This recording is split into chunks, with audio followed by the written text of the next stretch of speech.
Bonjour Monsieur Yves Semen. Vous êtes le président et le fondateur de l'Institut de théologie du corps qui tire son nom et son inspiration de la théologie du corps de Saint Jean-Paul II. Pouvez-vous nous dire brièvement ce que cet enseignement de Saint Jean-Paul II sur la théologie du corps a de nouveau dans l'histoire de l'Église? Alors,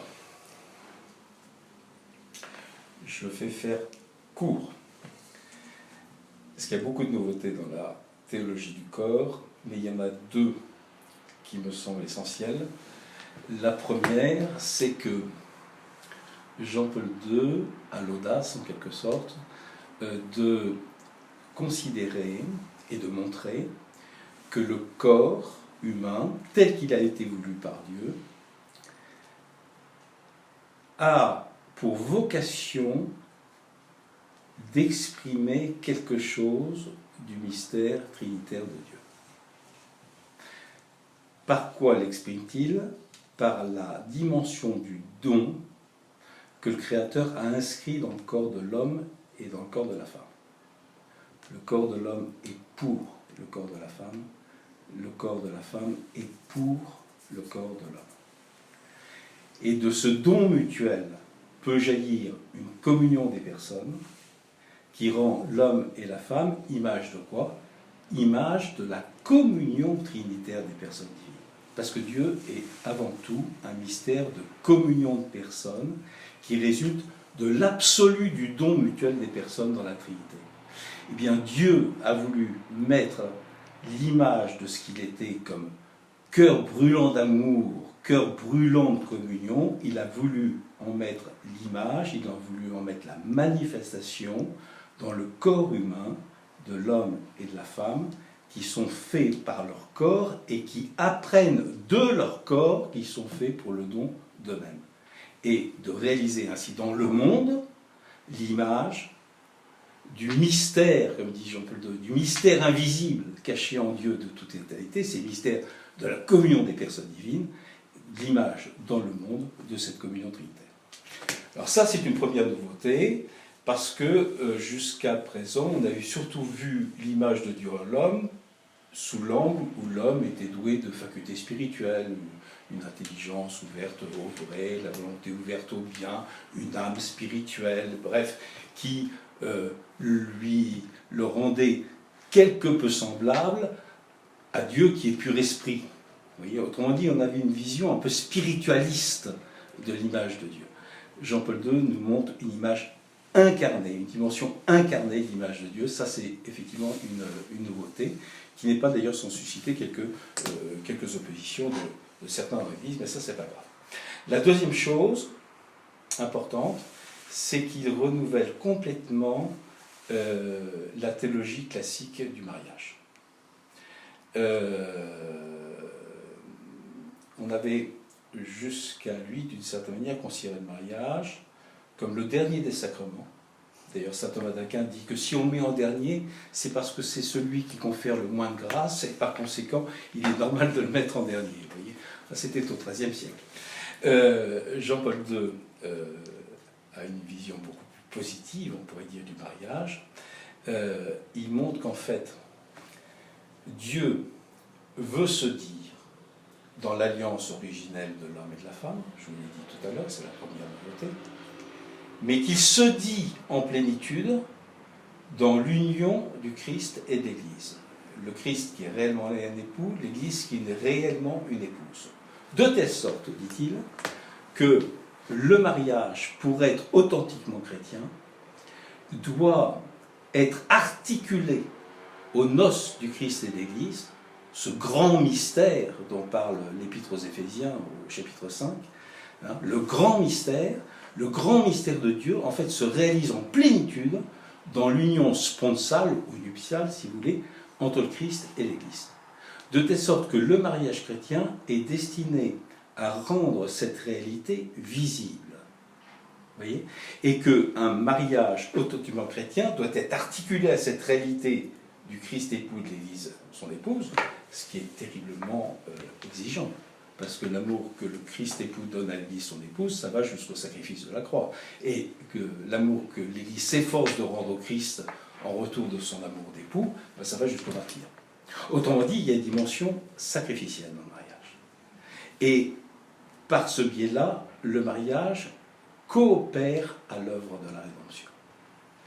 Et donc, coopérant de manière privilégiée à l'œuvre de la rédemption, eh bien, tous les sacrements qui sont l'effusion de l'œuvre de la rédemption, on dit que le Christ nous a mérité tous les sacrements sur la croix, qui sont déversés sur l'Église par son côté ouvert, vous voyez, eh bien, tous les sacrements qui sont issus de l'œuvre de la rédemption doivent être lus et compris dans la lumière que projette la réalité du mariage sur tous les sacrements.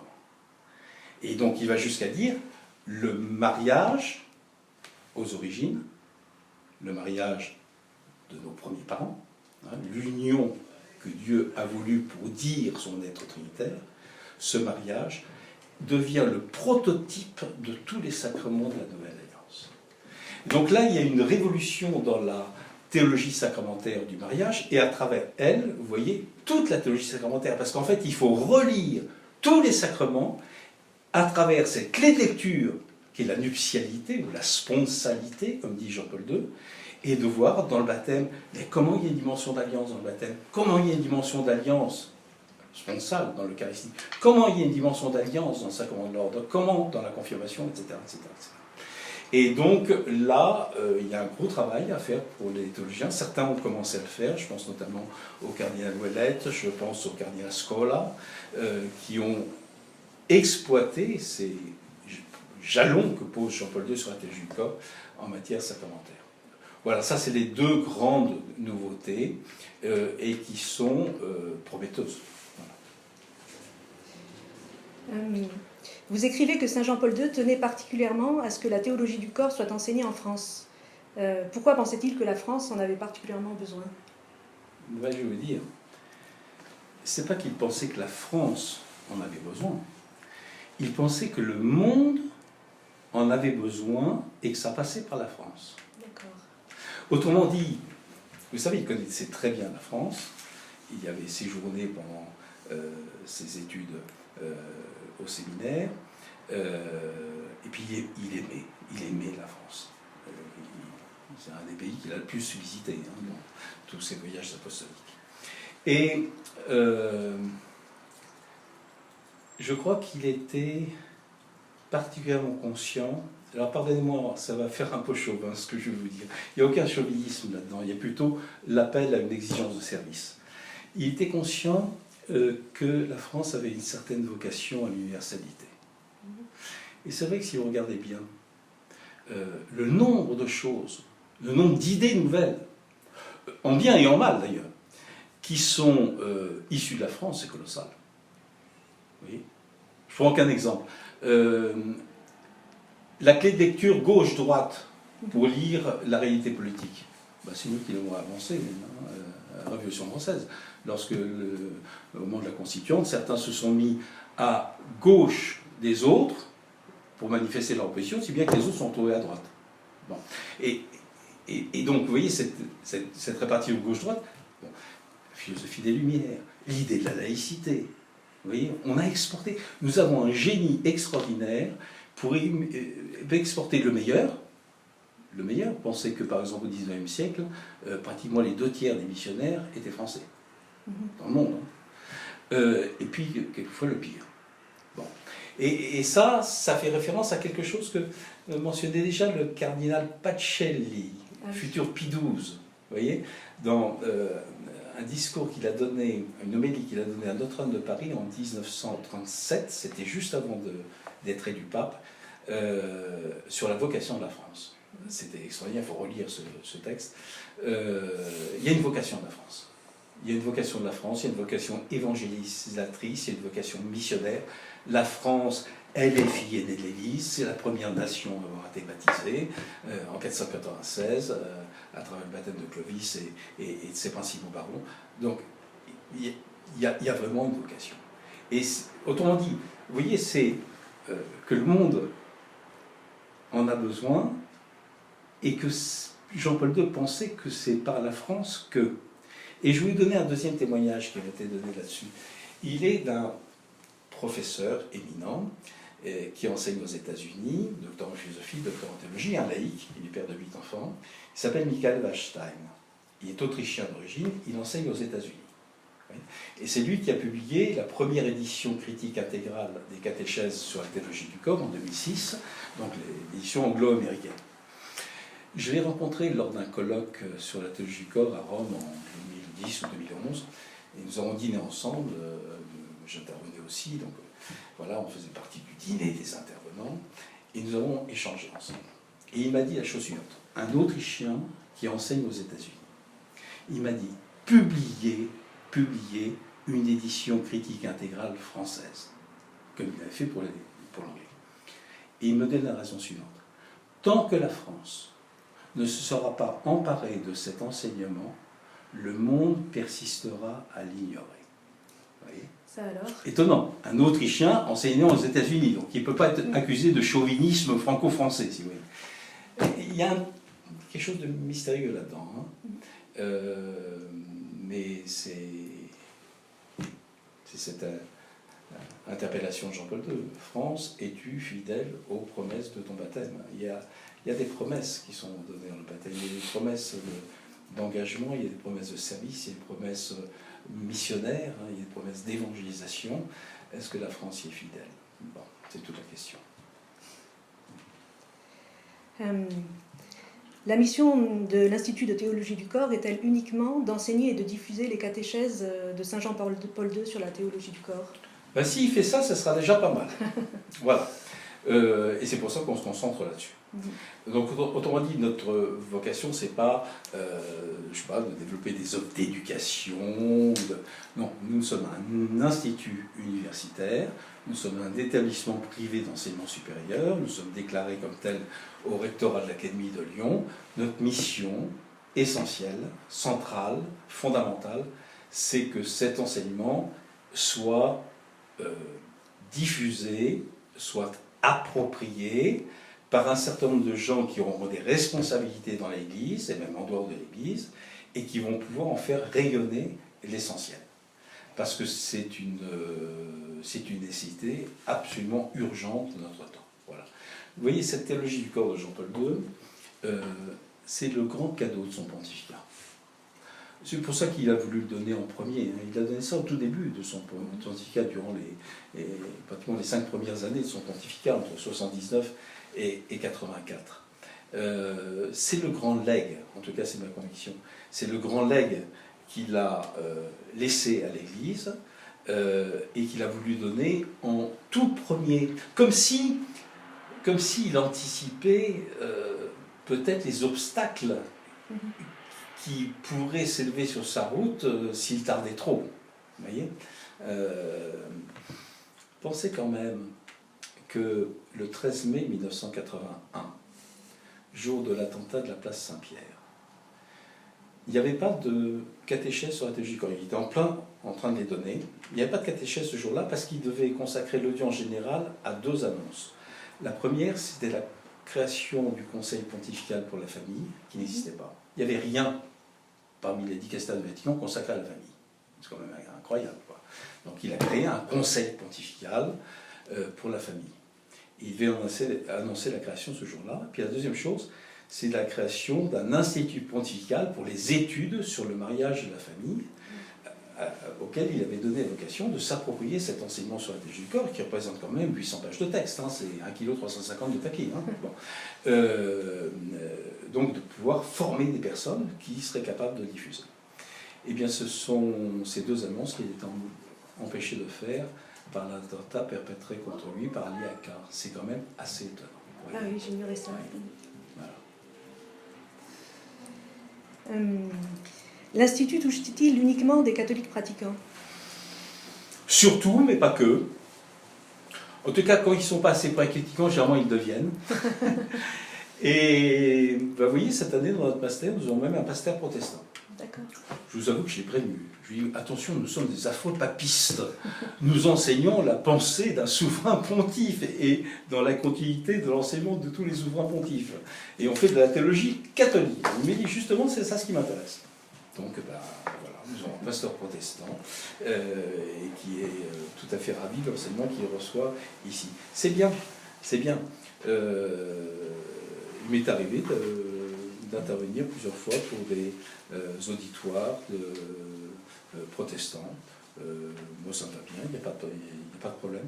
C'est assez bien reçu, cette théologie du corps, au moins dans sa première partie, par le monde anglican, par exemple. La deuxième partie sur le mariage, un peu moins. Hein, mais la première partie sur, on va dire, la partie anthropologique, oui. Donc, voilà. Généralement, quand même, pour s'engager sur 2 ans d'études de théologie catholique, il faut être un petit peu accroché au plan de la foi, parce que sinon, voilà. Mais si on n'est pas assez, on devient. Pouvez-vous nous présenter le master en théologie du corps? Alors, ce master, eh bien, il a pour originalité d'enseigner la théologie du corps de manière systématique. C'est-à-dire que nous avons pris les 135 catéchèses, parce qu'il y en a 135 catéchèses, qui correspondent à un plan assez structuré de la part de Jean-Paul II, et nous l'avons découpé en 24 cours fondamentaux. 24 cours fondamentaux, chaque cours fondamental dure 11 heures. Vous voyez, c'est quand même assez consistant. Et donc on balaye toutes les catéchèses systématiquement en travaillant le texte même de Jean-Paul II. Parce que c'est un texte qui est extrêmement fouillé. Hein. Il ne laisse rien au hasard dans ce texte. C'est extrêmement rédigé. Et donc nous en faisons une étude un petit peu à la manière du commentaire médiéval. Si on prend le texte de Jean-Paul II, il dit ça, pourquoi est-ce qu'il dit ça, d'où ça vient, quelles sont les conséquences, voilà. Un peu à la manière dont saint Thomas d'Aquin commentait les œuvres d'Aristote. Vous voyez, on fait du commentaire dans le style médiéval du terme, même si on n'est pas du tout moyen des jeux, mais style du commentaire médiéval. Et puis, de façon à ne pas rester dans les hautes sphères éthérées, entre 2 cours fondamentaux, nous avons un séminaire de la même durée, 11 heures, donc 24 séminaires de 11 heures, qui vont soit approfondir un point, soit élargir le point de vue, soit confronter ce point avec des perspectives contemporaines. Par exemple, finalement la théologie du corps, je vous l'ai dit tout à l'heure, c'est une théologie de la masculinité et de la féminité, avant tout. Comment est-ce que cela rencontre les discours sur le gender actuellement. Donc nous avons un séminaire sur le gender. Cette théologie du corps fait du corps une composante anthropologique absolument fondamentale. C'est-à-dire qu'en fait, nous sommes notre corps. Et notre corps exprime notre personne. Comment est-ce que cela rencontre les prétentions du transhumanisme qui voudrait transformer le corps en une certaine mécanique, en espérant d'ailleurs une certaine conquête de l'immortalité. Bon, oui, donc nous avons un séminaire sur le transhumanisme, etc., etc., etc. Et les questions éthiques contemporaines, les questions bioéthiques, les questions liées à la contraception, les questions liées à la procréation médicalement assistée, à la gestation pour autrui, etc. Et puis des questions épistémologiques, quels sont les rapports entre foi et raison, entre foi et science, etc. Ou alors, on approfondit une perspective. Par exemple, toute la doctrine de l'amour chez Wojtyła, déjà dans son premier ouvrage Amour et responsabilité, en fait, elle est inspirée de Saint Jean de la Croix, sur qui, d'ailleurs, Wojtyła avait fait sa thèse de doctorat de théologie. Il avait fait sa thèse sur la foi chez Saint Jean de la Croix. Donc, si on ne comprend pas la doctrine de l'amour chez Saint Jean de la Croix, il n'y a aucune chance qu'on comprenne la doctrine de l'amour chez Jean-Paul II. Et on a un séminaire de 11 heures sur Saint Jean de la Croix, vous voyez, voilà, etc., etc. Donc, une sorte de pédagogie à 2 temps. Dans un premier temps, on plonge dans le texte de Jean-Paul II et on essaye de le comprendre jusqu'au bout. Et puis, on sort la tête de l'eau, en quelque sorte, et puis on essaye de regarder autour et on voit comment cela renvoie à des problématiques contemporaines ou à des nécessités d'approfondissement théologique sur tel ou tel point. Voilà la pédagogie à 2 temps de ce master, qui est assez féconde et qui est plébiscité par nos étudiants. D'accord. Donc ce master est-il suivi uniquement par des prêtres et des consacrés ? Pas mal de prêtres et consacrés, ça fait à peu près 25% de nos effectifs. Donc nous formons des prêtres. Qui, la plupart du temps, nous sont envoyés par leur évêque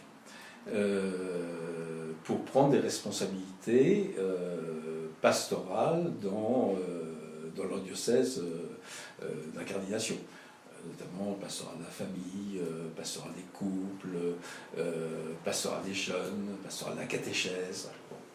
Donc il y a à peu près 25% de prêtres et de religieux, religieuses.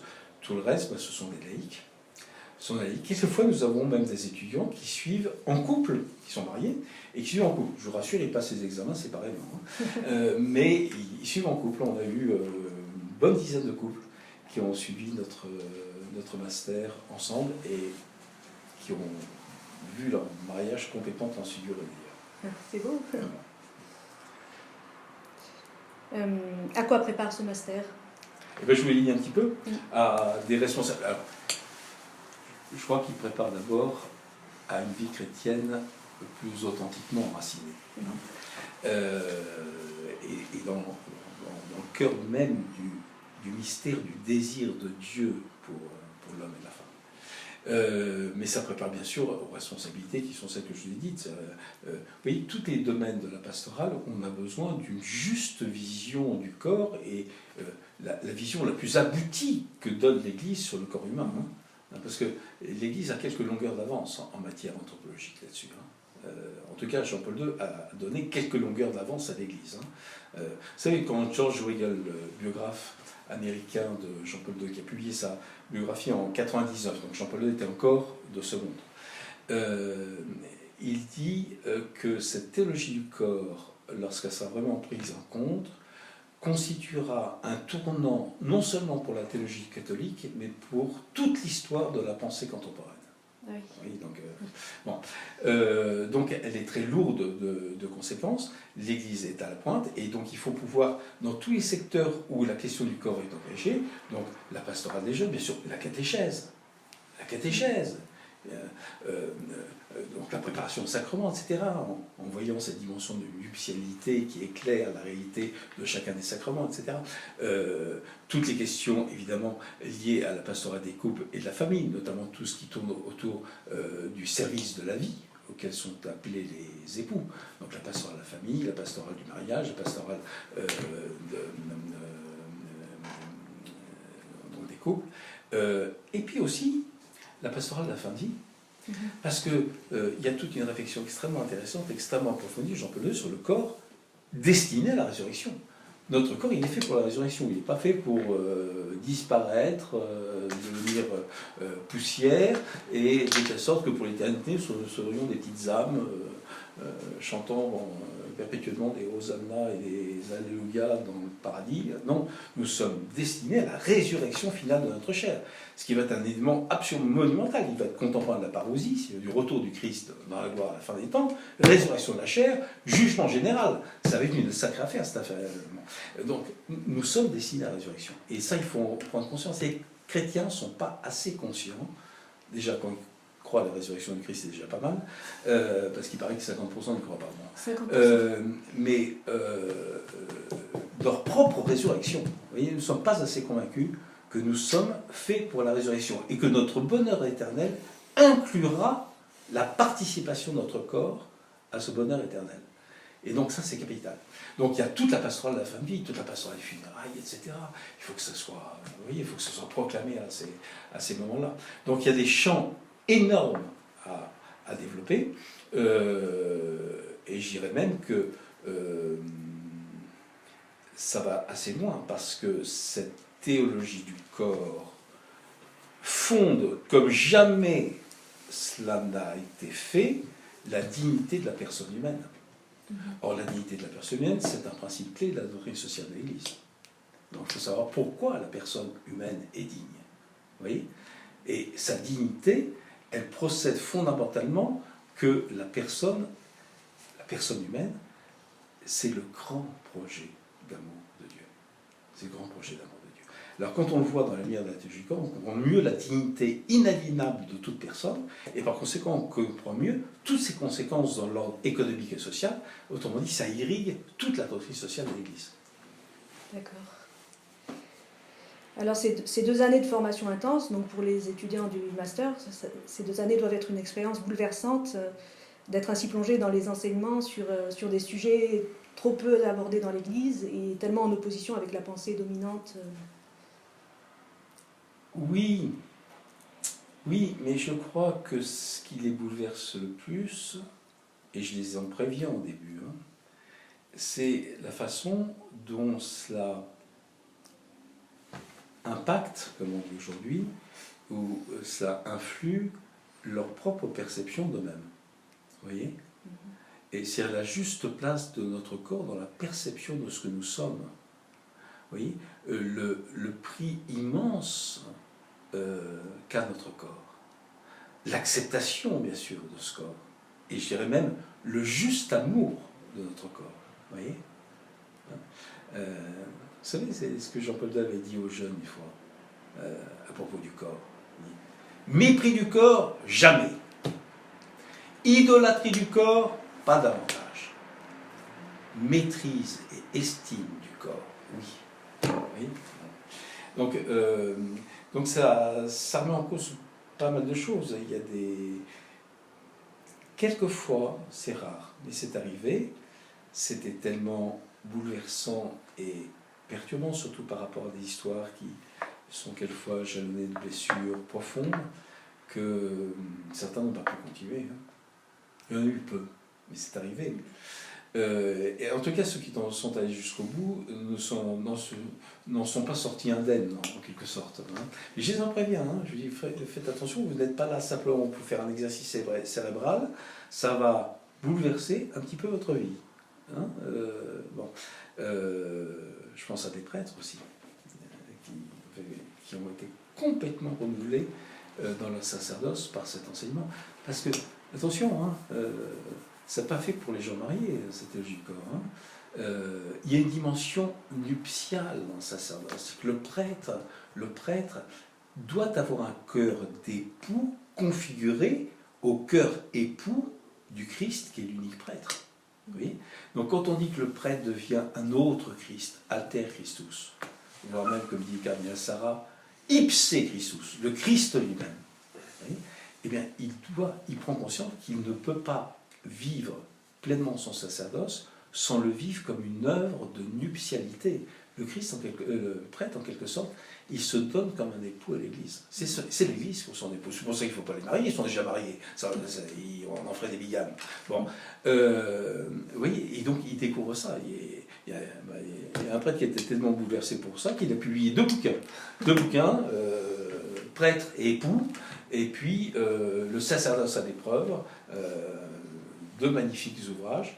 Maintenant, il prêche des retraites sur retraite pour des prêtres, pour leur faire découvrir cette dimension sponsale de leur sacerdoce, dont on trouve les fondements dans la théologie du corps, et dont on trouve des développements dans, par exemple, l'exhortation pastoresse d'Abel Louis, je vous donnerai des pasteurs, de Jean-Paul II en 92. Oui.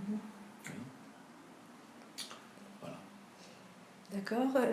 Pouvez-vous nous présenter les parcours Apprendre à aimer ? Alors, les parcours Apprendre à aimer,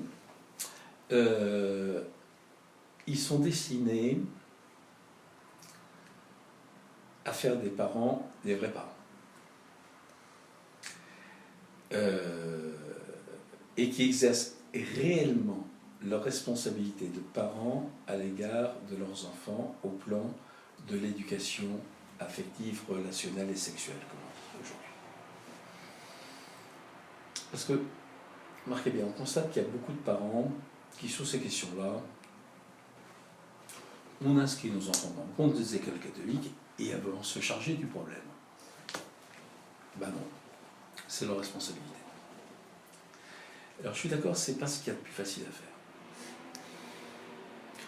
C'est souvent beaucoup plus difficile de parler des réalités de la sexualité et de l'amour à ses enfants que d'en parler à d'autres personnes.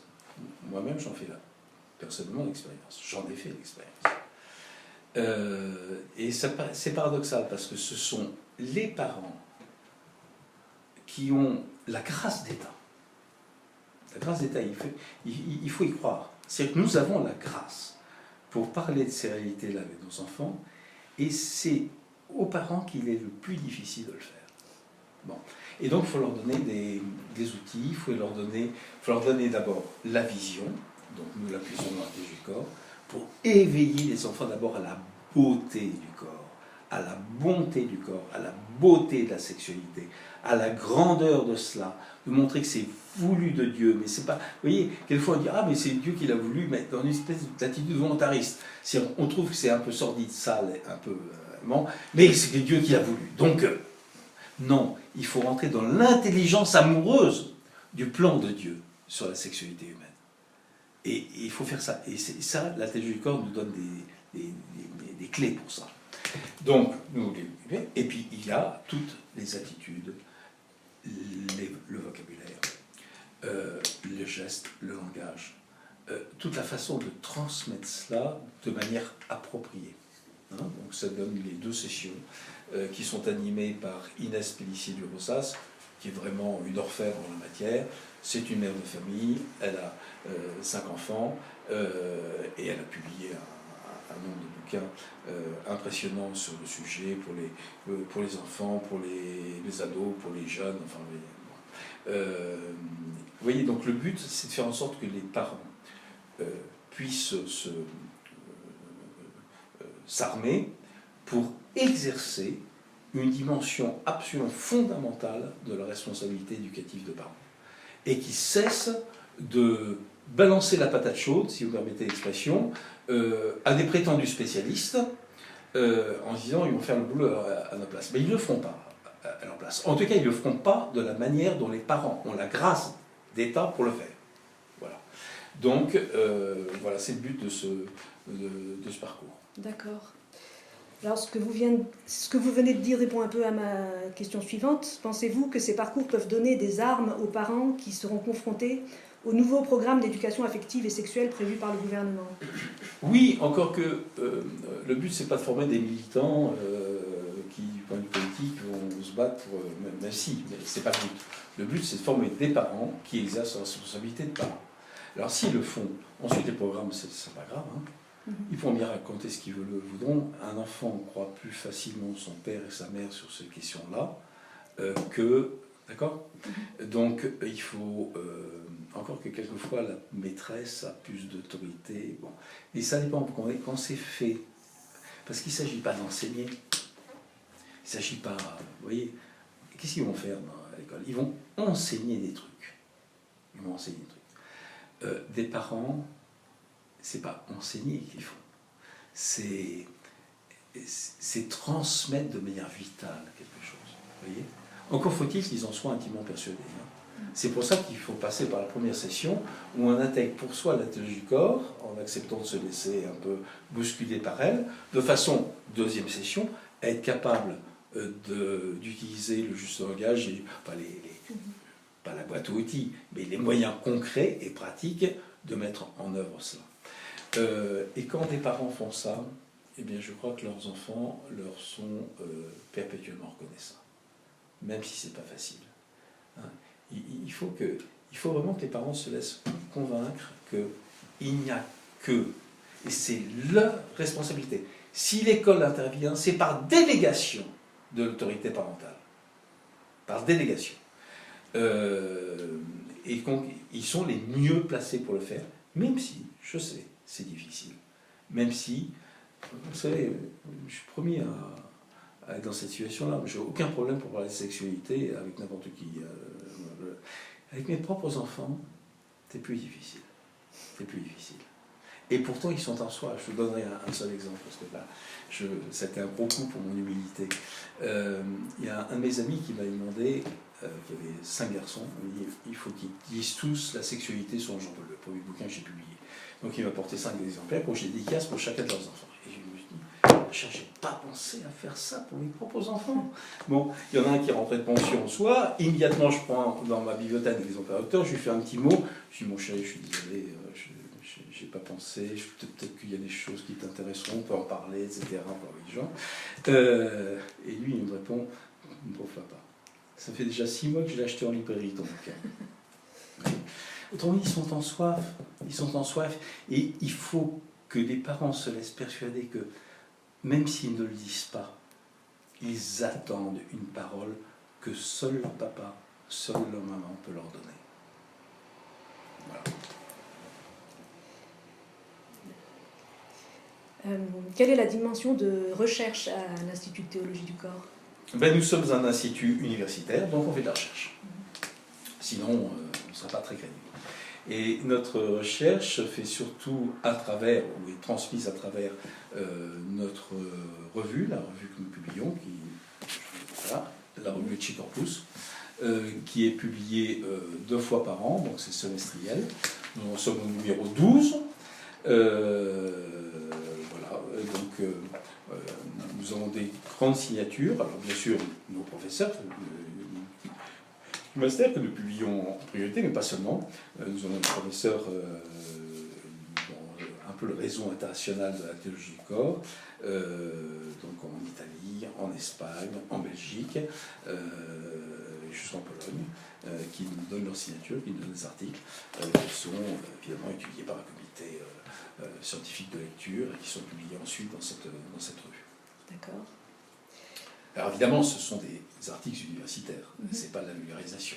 Pour la vulgarisation, nous avons un autre canal de publication, c'est la collection L'Évangile du corps, dont nous avons la responsabilité aux éditions BAM, et dans laquelle nous avons publié déjà un certain nombre d'ouvrages. Il y a les 2 ouvrages du père Frédéric Dumas, dont je vous parlais tout à l'heure, ont été publiés là-bas. Là, nous avons publié un très bel essai témoignage avec Ottfried et Sophie Benzmann et le père Paul Latsbourg. Nous avons publié un ouvrage d'Inès Pellissier-Rosas, un ouvrage de François Buison aussi. Voilà, donc il y a déjà une bonne demi-douzaine de titres dans cette collection. D'accord. Alors ça, c'est pour le grand public. Pensez-vous que la théologie du corps a beaucoup influencé l'évolution de l'Église au XXIe siècle? Pas encore. D'accord. Pas encore. Nous sommes au tout début. Nous sommes au tout début. George Weigel, là encore, biographe américain du pape, disait que cette théologie du corps pourrait exploser, une sorte de bombe à retardement théologique, disait-il, pourrait exploser avec des effets spectaculaires au cours du XXIe siècle de l'Église. Pour le moment, en tout cas en France, on a l'impression que c'est plutôt un pétard mouillé plutôt qu'une bombe à retardement. Ça met du temps, ça démarre doucement. En tout cas, je vais être terrible, hein. Ça démarre doucement dans les milieux catholiques un peu privilégiés. Vous voyez? Les bons, les milieux bien cathos. Vous voyez? On a l'impression que ça... Bon. Ça en chatouille quelques-uns aux marches de l'Église. C'est-à-dire à la marge droite et la marge gauche, si vous voyez ce que je veux dire. Ça va chatouiller un petit peu les ultra-traditionalistes, hein, qui ont un discours assez critique sur la théologie du corps, bêtement, sous prétexte qu'on valorise la vocation au mariage, ils considèrent que ça survalorise et que ça dévalue la vocation sacerdotale. Ils n'ont rien compris, en fait ça éclaire la vocation sacerdotale dans sa réalité la plus profonde. Mais ça, ils n'ont pas compris. Et puis il y a les autres de l'autre côté, ultra avancés, on va dire, qui eux disent « Oh, abomination, on ressort humanité avec d'autres arguments. » Donc, on s'est battu pour enterrer cette encyclique de Paul VI, hein, dont on n'a vu que la prohibition de la contraception. Alors, il y a beaucoup d'autres choses dans l'humanité. Et on essaye de nous refourguer sous d'autres atours plus séduisants. Donc, voilà. Certains, parmi les plus avancés, je pense notamment à certains comités vestimentaires, c'est ce que je veux dire, demandaient même, dans une tribune du Monde, que cette JCOR soit interdite de publication et d'enseignement. Ni plus ni moins que ça. Bon, c'est pas grave. De toute façon, elle était candidate à la succession de Barbarin, elle n'a pas été élue. Donc, mais enfin, quand même. Bon. Donc, vous voyez, je pense que. Alors, quand même, vous voyez, une initiative comme les forums Waouh, qui n'est pas, lié avec l'Institut de Jucor, mais on m'a demandé d'intervenir dans un certain nombre, j'y suis allé, bien évidemment. Ça fait quand même près de 15 000 personnes qui ont été sensibilisées à la théologie du corps, hein, rien qu'en France. Bon. Donc les choses commencent à bouger un petit peu, mais j'ai le sentiment, et je vous avoue que j'ai découvert ça, enfin que j'ai été saisi par ça tout récemment, la semaine dernière. Il y a une équipe de jeunes, alors des fous de Dieu, hein, des jeunes baptisés, hein, qui sont baptisés depuis 1 an, 2 ans, 6 mois, qui ont entre 18 et 25 ans, qui ne sont pas à Notre-Dame-des-Laux, qui ne sont pas à Notre-Dame d'Auteuil, qui ne sont pas à Saint-François-Xavier, et à Paris, ils sont dans le 19e arrondissement, rue de Tanger, métro Stalingrad, ça vous dit à peu près. Alors il s'appelle Curtis, il s'appelle Mehdi, il s'appelle Mustapha, il s'appelle Samy, il s'appelle Nono, ils ont des dialogues comme voilà, ou bon, c'est pas les cathos bon chic bon genre qu'on voit dans certains groupes de prière, mais ils ont le feu sacré. Ils ont le feu sacré. Et ils ont créé un portail, mais leur dernière vidéo sur le carême, 3 millions de vues sur TikTok, 3 300 000 même, 2 400 000 sur Instagram, 1 demi-million de likes. Comment ils font? Alors j'ai passé 2 heures, vous voyez, devant là il n'y a pas une caméra, il y a 3 caméras, un vrai studio, ils ont, c'est relativement simple, mais un vrai studio professionnel. On a passé 2 heures en soirée. J'étais interviewé par Curtis et Samy, mais ils ont lu la théologie du corps, eux. Et ils avaient les éditions intégrales des catéchèses qu'il fallait que je leur dédicace. Vous voyez, ils ont lu. Et là, il faut nous parler de ça. Il faut nous parler de la théologie du corps. Il faut que vous nous disiez l'enseignement de l'Église. Nous, ce qu'on pense, ça n'a aucune importance. L'important, c'est l'enseignement de l'Église. Oui. Je me demande si c'est pas là que ça va exploser la bombe atomique, vous voyez, et pas là où on pourrait croire. Alors, je vais proposer de retirer la cravate parce que non, c'est très bien, la cravate, c'est très bien, très bien. Mais, vous voyez, ça fait réfléchir, ça. Hein. Ça fait réfléchir, et ça permet de penser, vous voyez, peut-être autrement la volonté de notre pape François. Mais il faut aller aux périphéries. Il faut aller aux périphéries de l'Église. Ah, ils sont dans les périphéries, hein, mais les périphéries sociologiques, mais ils sont au cœur même de l'Église, dans son dynamisme missionnaire. Hein. Parce qu'ils en donneraient à... Et puis ils se défoncent bénévolement, etc. Et puis ils en veulent. Hein. Et donc ils en donneraient à revoir peut-être à... J'ai rien contre eux non plus, parce que je pense qu'ils sont appelés aussi un missionnaire, mais de bons cathos, bon chic, bon genre, qui se mouillent peut-être un peu moins pour l'évangile que ces jeunes-là. Peut-être. Je suis prudent. D'accord. Est-ce que promouvoir la théologie du corps est une façon de promouvoir la défense de la vie? Ben, évidemment. Évidemment. Parce que Jean-Paul II nous montre très clairement que la signification sponsale du corps, c'est la signification du don du corps, que je vous expliquais tout à l'heure, est indissociable de sa signification procréatrice. Que quand on comprend très bien pourquoi notre corps est un corps de don, nous comprenons que notre corps est un corps de don pour donner la vie, évidemment. Alors, c'est pas militant dans la théologie du corps, au sens de... Non. Mais ça nous donne la lumière en profondeur, pour peu que nous acceptions de la recevoir, hein, la lumière en profondeur, de façon à éviter que nous soyons un peu des chrétiens qui fonctionnent à coup de slogan. C'est très bien d'être pour la vie. Très bien d'être pour la vie. Aucun problème, j'ai 8 enfants. Bon. C'est très bien. Mais le plus important, c'est de savoir pourquoi on l'est. Vous voyez ? Autrement dit, le monde qui est en face de nous, en fait, que nous considérons souvent comme agressif par rapport à notre foi, en fait, il ne manque qu'une seule chose, c'est de rendre compte de l'espérance qui est en nous. Hein? Autrement dit, c'est pour ça que les chrétiens doivent se former. Et je crois que les chrétiens sont des paresseux sont des paresseux.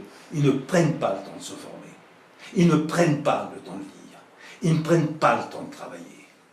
Ils sont des champions de la résolution des équations différentielles du deuxième ordre. Ils passent les concours des grandes écoles, ils rentrent à Centrale, à Polytechnique, à HEC, mais ils sont infoutus de consacrer le quart du dixième, du vingtième de cette énergie à l'appropriation de leur foi. Vous voyez, je suis violent là-dessus, mais je crois qu'il faut l'être. Les chrétiens sont des paresseux. Il nous sera demandé compte de ça. Hein. Il sera demandé. Et quelquefois, on a des chrétiens qui raisonnent à coup de slogan. Il faut défendre la vie. Oui, d'accord, dis-moi pourquoi. Rends compte, vous voyez, rends compte des injonctions. Vous voyez. Autrement dit, je crois que le monde est beaucoup moins hostile. Hein, il dit d'un monde qui est une civilisation, qui serait. Il est beaucoup moins hostile qu'on croit. En fait, il nous provoque dans nos retranchements à dire pourquoi nous défendons la vie. Vous voyez? Alors effectivement, je crois que dans l'intelligence du corps, il y a un certain nombre de pourquoi. Et pas seulement de comment. Vous voyez? Et il faut commencer par les pourquoi. Parce que quand on est toujours dans l'injonction impérative, on devient complètement répulsif. Le parce que c'est comme ça et parce que c'est autrement, je suis désolé, c'est stupide. C'est stupide. Je suis pour la vie parce que l'Église défend la vie. Non. Je suis pour la vie parce que Dieu est vie. Et que si nous sommes à l'image de Dieu, nous sommes à l'image d'un Dieu qui est vie. Ah, oui. Et je suis capable d'expliquer pourquoi. Et je suis capable de développer pourquoi. Et je suis capable de vous l'expliquer. Vous voyez? Si bien que moi je suis moins négatif par rapport à ça. Hein. Vous savez, je vais vous dire une chose. Je crois que les auditoires les plus à l'écoute que j'ai eus depuis, ça fait 25 ans. Ça fait 25 ans que j'enseigne la théologie du corps, ça fait 25 ans que je fais des conférences, j'en ai donné plus de 600 un peu partout, peut-être pas dans le monde, mais enfin dans une bonne partie. Donc j'ai rencontré des auditoires extrêmement différents. Mais je crois que vous voyez, les personnes les plus réceptives, c'était celles qui paradoxalement étaient les moins familières de la foi chrétienne. Vous voyez? Ben oui. Les auditoires les plus attentifs que j'ai eus, c'était par exemple à l'île de la Réunion. L'île de la Réunion, c'est pas bac plus 12, niveau moyen, c'est plutôt bac moins 12, vous voyez. Mais c'est incroyable, ils posaient des bonnes questions. Ils posaient des questions les plus fondamentales, alors qu'ils n'avaient aucune culture religieuse. Vous voyez. Tiens, je racontais une autre anecdote. Il y a quelques années, c'était même il y a quelques années, il y a même une vingtaine d'années, je venais de publier La sexualité sur Jean-Paul II, qui a connu un certain succès. C'est pas de ma faute, mais c'est comme ça. C'est que ça me venait au bon moment, tout simplement. Et je suis contacté par la responsable de la communication de la conférence épiscopale française de l'époque, qui me dit: Monsieur, est-ce que vous accepteriez de répondre à une interview du journal Elle, donc ça ne faisait pas partie de mes lectures habituelles, sur la question de la sexualité, parce qu'ils font un numéro spécial sexe, et bah, dans ce numéro spécial, ils vont traiter la question du sexe en long, en large, en travers, par en dessus, par en dessous, si j'ose dire, et ils voudraient avoir des pages sur la position des grandes religions sur la question de la sexualité. Donc il y a le grand rabbin, je crois que c'est 6 trucs à l'époque, qui va répondre, il y a l'imam, je ne sais pas quoi, et nous cherchons quelqu'un pour représenter l'Église catholique. Je dis: Madame, vous êtes là, pardonnez-moi, directrice de la communication de la conférence épiscopale française, il n'y a pas un évêque qui est capable de... Il dit: Monsieur, il n'y a aucun qui veut prendre la parole sur le sujet. Bon. Je dis: écoutez, dans ce cas-là, s'il n'y en a aucun, eh ben, les laïcs vont faire le boulot que ne font pas nos évêques. Et donc, tout à fait d'accord. Je n'ai jamais eu, pourtant je donnais pas mal d'interviews à des journalistes, je n'ai jamais eu une restitution d'interview aussi intègre, aussi fidèle que de ce journal Elle. C'est la première fois de ma vie, et d'ailleurs la seule, où je l'ai acheté. Remarquable. Alors je ne sais pas si ça a changé quoi que ce soit, mais vous voyez ce que je veux dire. C'est qu'en fait, quand on est capable de dire le pourquoi du comment, c'est-à-dire le pourquoi de la règle, qu'on est capable... Et c'est ça, et c'est exactement l'intention que Jean-Paul II avait avec cette théologie du corps.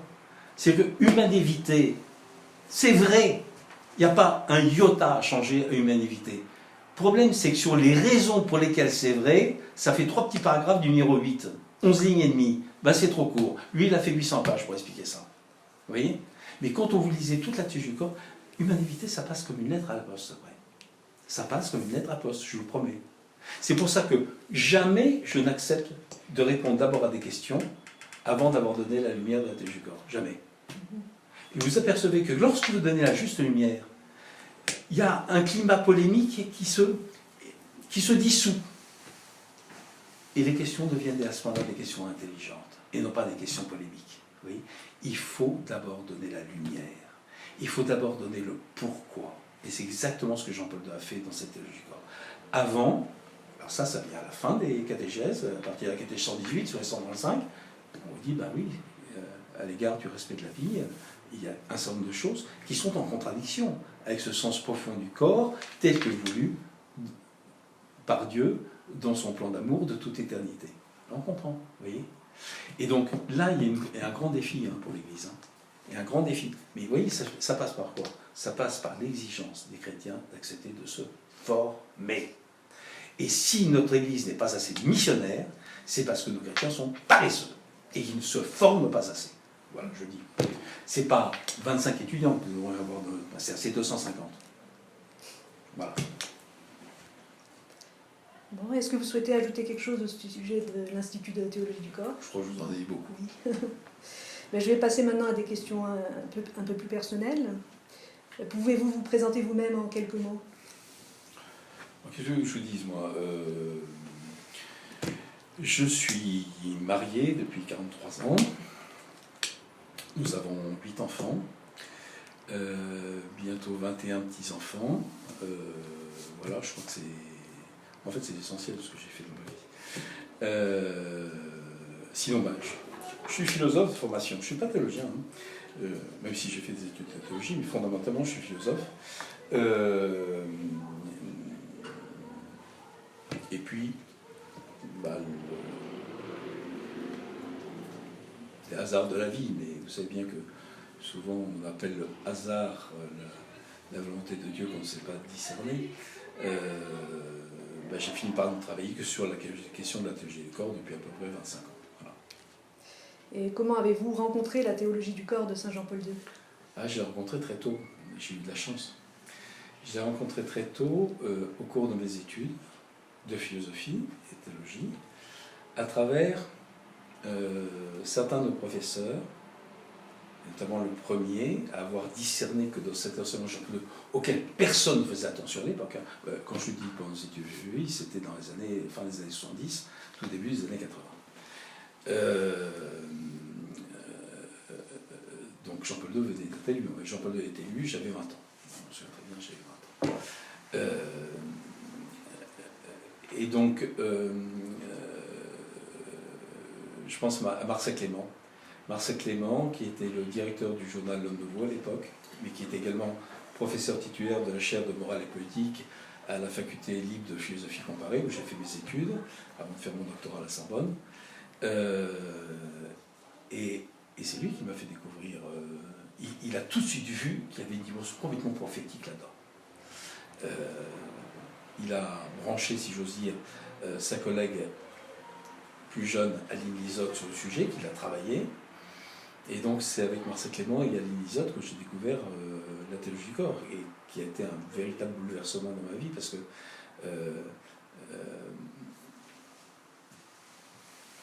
j'avais pas compris ce que c'était que le mariage. J'avais pas compris que le mariage pouvait être une vocation. Je n'avais pas compris que le mariage, surtout, devait être une vocation à la sainteté. J'ai l'impression que c'était la voie, vous voyez, la voie seconde, quoi, la voie accessoire, que la voie, c'était la voie religieuse, et comme c'était pas pour moi, j'étais un peu mal pris, comme disent les Canadiens. Et là, j'ai découvert que le mariage pouvait être une vocation à la sainteté. Alors, comme j'ai eu la chance de rencontrer ma femme qui a suivi les mêmes études, nous étions raccords, comme on dit, sur le sujet. Et voilà, c'est comme ça que j'ai rencontré la théologie du corps. Et elle m'a conduit tout simplement à me marier. Mais je n'en avais pas fait un sujet d'étude. Oui, mon rayon, c'était la philosophie politique, la doctrine sociale de l'Église, que j'enseignais pendant des années.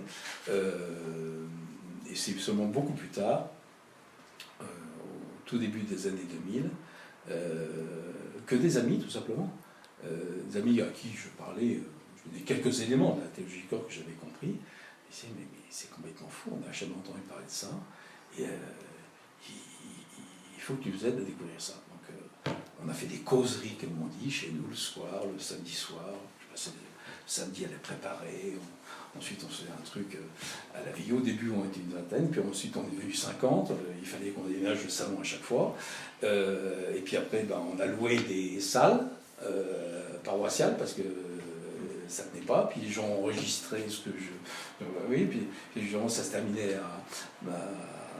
Quand ça se passait chez nous, ça se terminait à 1h du matin, parce qu'ensuite on partageait un peu l'auberge espagnole, ce que chacun avait apporté. L'auditoire, ça allait de 15 ans à 85 ans. Il y avait la vieille comtesse du coin qui venait nous rejoindre et dire « Monsieur, vous croyez que c'est très convenable à mon âge ?» Très bien, madame, il n'y a pas de problème. Bon. Voilà, donc il y avait... Bon. Et c'est parti comme ça. Parce que les gens enregistraient les conférences, puis après on m'a dit il faut absolument écrire un bouquin. Je ne voulais pas, parce que je n'ai pas à écrire. Depuis, j'ai écrit 17 bouquins, dont 14 consacrés à Jean-Paul II. Voilà. Et c'est parti comme ça. C'est parti comme ça. En répondant simplement à la demande d'amis. Et comme mon premier bouquin a connu un certain succès, j'ai été appelé à faire des conférences un peu partout. Donc je donnais 40, 50, 60 conférences par an. Voilà. Alors vous dites que la découverte de la théologie du corps vous a conduit à vous marier. Est-ce qu'avant vous envisagiez le sacerdoce ou la vie religieuse? De manière très théorique, hein, parce que moi ce que je voulais, je le disais dans le cœur, que vous voyez, moi j'étais formé par le scoutisme, servir, quoi. Je voulais que ma vie serve à quelque chose de grand et de beau. J'ai même été tenté par une carrière artistique, musicale, parce que j'avais fait le conservatoire. Bon.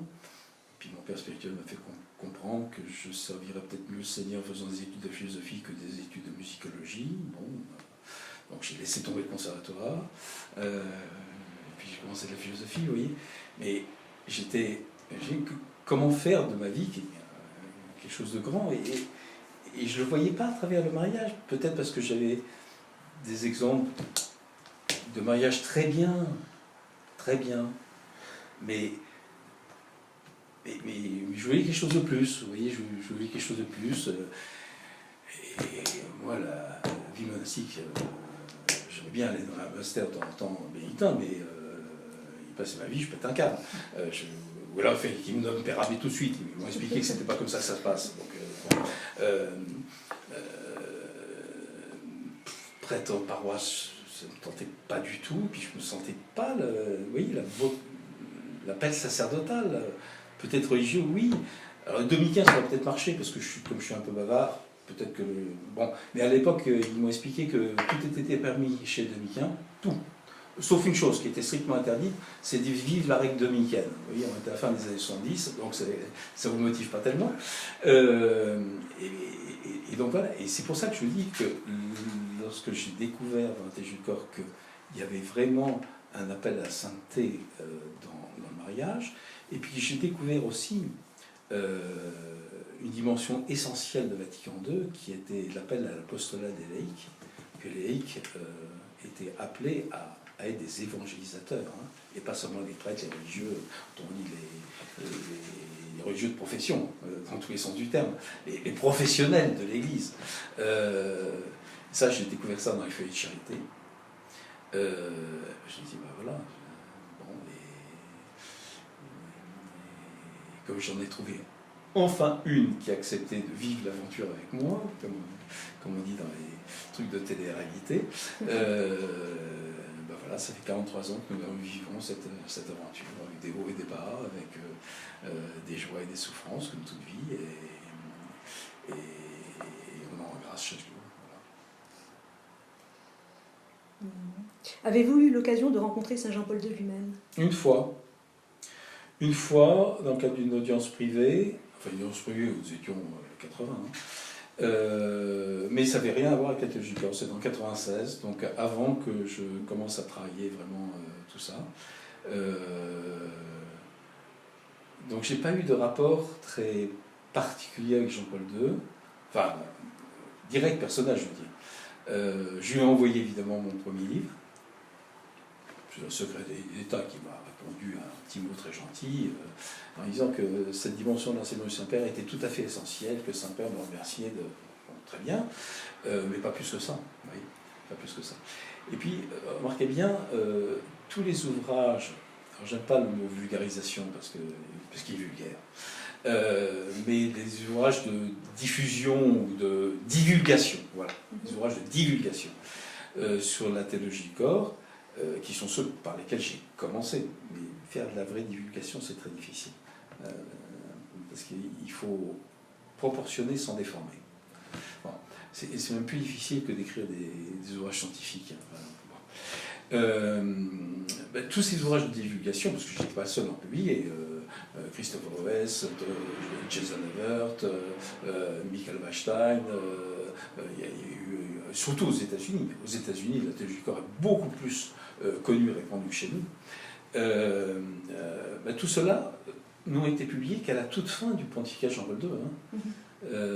Les tout premiers, c'est 2003. Et Jean-Paul II est mort en 2005, ça va faire bientôt 20 ans, le mois prochain, le 2 avril prochain.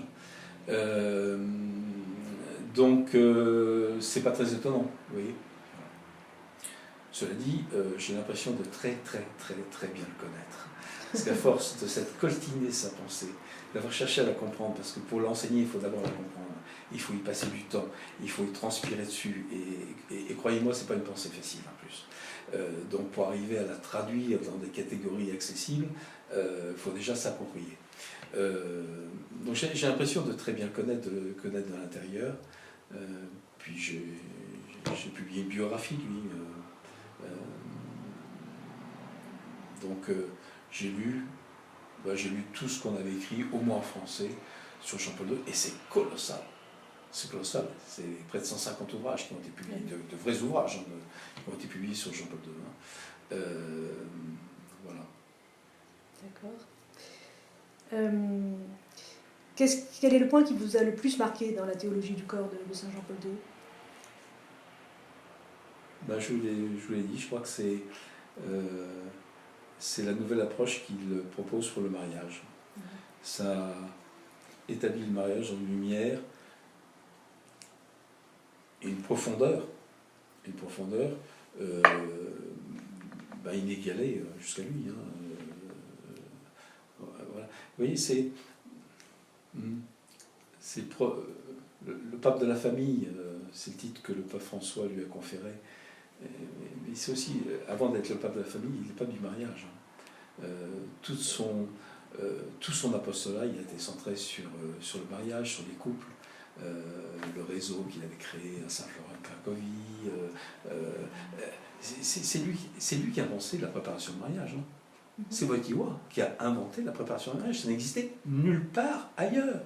Il a commencé à faire ça dans sa paroisse à Saint-Florent-de-Cracovie. Et puis ensuite, quand il a été évêque auxiliaire de Cracovie, il a fait un parcours de préparation pour tout le diocèse de Cracovie. 2 ans plus tard, c'était obligatoire dans toute la Pologne. Et à partir de là, je ne sais pas quel vous êtes marié. Moi, je me suis marié en 82. Je peux vous dire que la préparation de mariage, ça n'existait pas en 82. Ouais. Ça n'existait pas. On rencontre un prêtre pour préparer la célébration, les textes, les machins, les trucs, puis le papier administratif, bien sûr. Mais il n'y avait pas de préparation au mariage. Donc c'est arrivé bien plus tard. Mais ça a commencé en Pologne dès le tout début des années 60. Oui. Donc c'est le pape du mariage avant d'être le pape de la famille. Il est le pape de la famille parce qu'il est le pape du mariage. Voilà.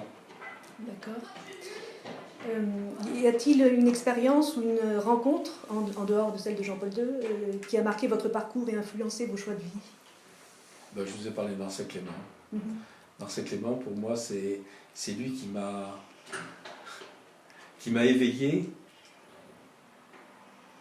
l'intelligence. C'est lui qui m'a appris à penser. Et qui m'a appris à penser avec le sentire cum ecclesiam, sentir avec l'Église. Il avait un sens de l'Église, cet homme, c'est extraordinaire. Un amour de l'Église fabuleux. C'était un laïc, pourtant. C'est pas un prêtre. Oui, je crois que j'ai appris avec lui à aimer l'Église. Et puis j'ai appris à penser. Tout ce que j'ai réfléchi en philosophie politique, je lui dois, parce qu'il était professeur de philosophie politique. C'est à lui que j'ai dédicacé ma thèse. Et puis c'est lui qui m'a ouvert à l'intelligence de cette théologie du corps. Vous savez, c'est le premier. Hein. Dans le journal de Nouveau, dans les années... il a commencé ça en septembre 81, tous les 15 jours, parce que c'était une parution bimensuelle, tous les 15 jours, vous avez les pages centrales de l'Homme Nouveau qui étaient consacrées à un commentaire des catéchèses de Jean-Paul II. Vous voyez, et il a fait ça pendant un peu plus d'1 an. Alors, il n'a pas commenté toutes les catéchèses, il y a un moment où ça faisait trop pour lui, et donc il a confié la chose à Lynn Lisotte, mais il est le premier, hein, il est premier. C'est-à-dire qu'il croyait en fait la théologie du corps s'arrêter en 81, c'est-à-dire au moment de l'attentat, parce que comme le pape a été obligé d'arrêter son activité à la suite de l'attentat, et qu'on s'aperçoit maintenant que c'était en fait la fin d'un chapitre, la catéchèse du mercredi précédent, le mercredi de l'attentat, à la limite c'est assez cohérent de se dire voilà, c'est fini. Et comme Jean-Paul II n'a pas donné son plan, puis il n'a pas dit quel était son plan, il restait très secret là-dessus, il n'a pas dévoilé son intention, on pouvait très bien considérer que c'était fini. Et effectivement, Marcel Clément a cru que c'était terminé. Puis le problème, c'est qu'en novembre 81, Jean-Paul II, après une interruption plutôt longue, nous reprenons le cours de nos réflexions. Et c'était reparti pour un tour, et sur des choses extrêmement plus complexes, hein, sur les catéchèses sur la résurrection, ensuite sur la sacramentalité du mariage, etc. Donc il a un peu calé. Mais n'empêche que, oui, moi j'ai été initié à la théologie du corps par Marcel Clément, je lui dois cette dette. Hein. Oui, c'est le sens de l'Église et une âme d'apôtre, en même temps qu'un grand orateur. Et je vous avoue que c'est le genre de figure que j'admire. Vous voyez, des gens qui sont des fils de l'Église. Fils de l'Église, je crois ça. Fils de l'Église. Une âme d'apôtre. Et puis si ça peut se faire avec des talents oratoires, c'est plutôt sympathique. Le plus grand conférencier que j'ai connu, moi j'ai appris à parler en public avec lui, parce qu'il faisait des sessions sur la parole en public. Donc j'ai appris à parler, j'ai appris à comprendre ce qu'est un public avec Marcel Clément. Ouais. D'accord. Quel a été le plus grand défi que vous avez eu à surmonter dans votre parcours ?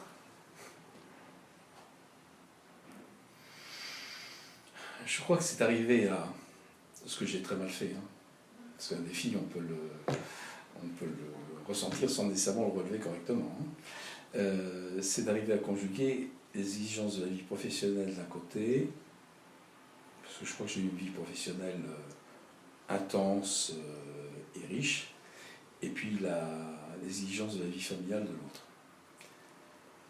Alors, moi tout seul, je n'ai pas bien réussi à relever ce défi, je reconnais. Heureusement que j'avais une femme qui assumait à la maison. Mais c'est peut-être un peu commode de dire ça. Hein. Mais j'avais une femme j'ai toujours une femme, qui assume merveilleusement bien, sans rien dire, dans la discrétion. Mais je réalise maintenant que j'ai 67 ans, que nous sommes grands-parents, je réalise un peu ce que je lui ai demandé. Hein. Et ça faisait beaucoup. Oui, parce que j'ai fondé pas mal de choses dans ma vie. J'ai fondé une école supérieure de commerce et de gestion, une école de management, on enseignait la doctrine sociale à l'église, on faisait de la philosophie. J'ai créé une fondation pour les décideurs économiques, politiques, culturels. en Suisse, j'ai participé à la fondation de l'Institut Philanthropos, dont j'étais le premier directeur, donc commence tout qui existe bien, l'Institut Jucor après. Et je me souviens de quand on avait ce projet, en fait on nous l'avons confié tous les deux avec ma femme le jour de la béatification de Jean-Paul II. Béatification. On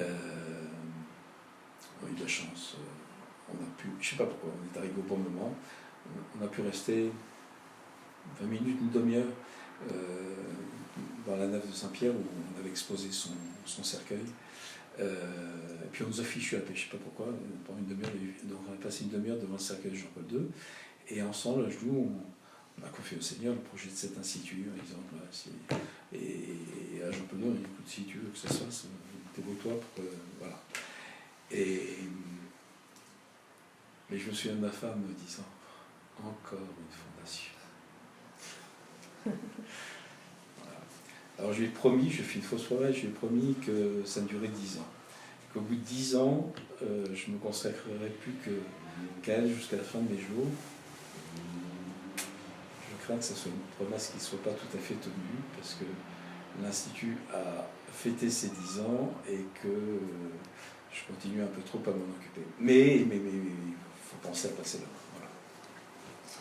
Et comment avez-vous compris que vous deviez fonder l'Institut ? Difficile à dire, compris, je ne sais pas, senti peut-être. Parce que oui, ça ne procède pas d'une espèce de... J'avais constaté une chose, c'est que au cours de toutes les conférences que j'ai données, je vous ai dit, j'en ai donné plusieurs centaines, les gens s'enthousiasmaient. Vous leur dévoiliez un petit peu la Téchuca, ils disaient, oh, mais c'est génial, c'est fabuleux, c'est extraordinaire. Puis ça retombe comme un soufflet, quoi. Vous voyez, les chrétiens qui ne savent pas de se reformer. Et je me dis, mais c'est pas possible, quoi. Bon, je vais pas passer mon temps à faire des conférences. Alors ça monte comme un soufflet, puis ça retombe comme un soufflet. Vous voyez bien, hein, c'est comme les codelles lyonnaises. Bon, ça sort du four, au bout de 2 minutes, de la truc ratatiné. Bon, c'est un peu ça. Et je me dis, mais s'il n'y a pas une instance de formation où on forme vraiment les gens en profondeur, ça va faire flop à chaque fois, quoi. Ça fait plouf, plouf, plouf, plouf. Bon, on va pas s'en sortir. Donc il faut former des gens, et puis surtout, moi je n'ai pas continué à faire des conférences comme ça, j'ai 95 ans encore. Donc il faut des gens qui prennent le relais. Donc c'est pour ça qu'on a créé cette institution. Si on forme des gens, alors évidemment c'est exigeant. Notre programme de certification, c'est 100 heures de formation. Le programme de master, c'est 550 sur 2 ans. Bon, le programme Apprendre à aimer, dont on parlait tout à l'heure, c'est quand même 30 heures. Bon, autrement dit, oui, mais si on ne forme pas les gens solidement, eh ben, la bombe à retardement, elle fera pchit. Voilà. Elle fera pchit. Et au total, regardez bien, c'est quand même aujourd'hui qu'on a besoin de ce flot de lumière.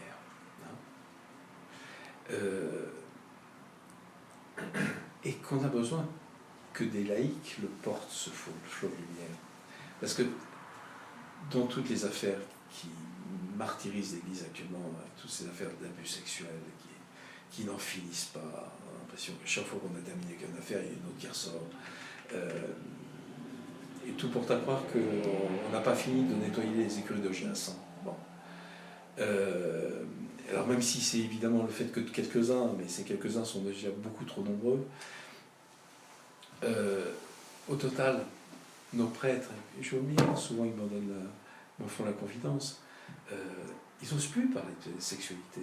Vous avez entendu un prêtre qui est faire une homélie sur la question de la sexualité, sur la question de l'éthique sexuelle Non, s'il faisait ça, on dirait, bon, qu'est-ce qu'il a, celui-là, il y a un problème, peut-être que, il est suspect. Bon, regardez Monseigneur Gobillard, qui a eu l'audace de faire un bouquin avec cette sexologue qui s'appelle Thérèse Argot, sur la question de la sexualité. Je l'ai félicité. J'ai dit, bravo, enfin un évêque qui ose une parole forte et puis qui accepte la confrontation, parce que Thérèse elle n'est pas si contre que ça. Enfin bon, peu importe. Et Monsieur Gubelier m'a répondu, mais oui, oui, je l'ai fait, mais je porte une étiquette marquée sexualité sur le front pour 25 ans. Oui, je lui dis, bah, écoutez, c'est très bien, il pourrait y avoir pire. Je lui dis, mais bon.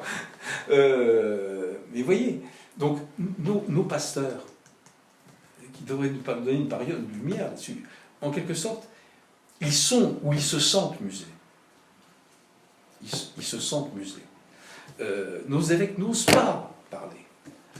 Et on les comprend d'une certaine manière. Je ne jette pas la pierre.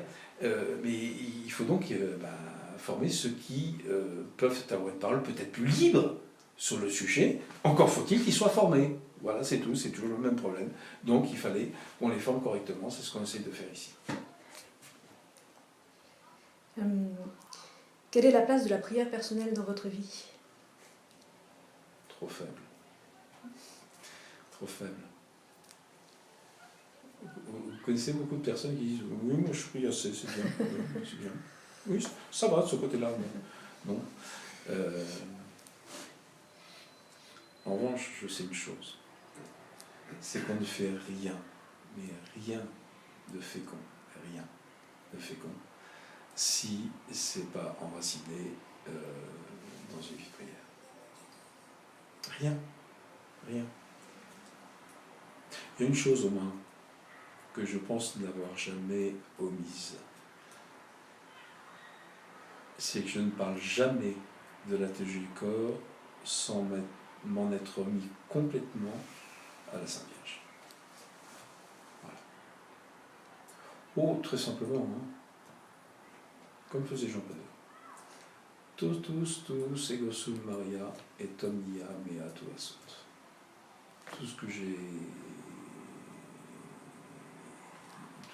Tout ce qui est mien est tien.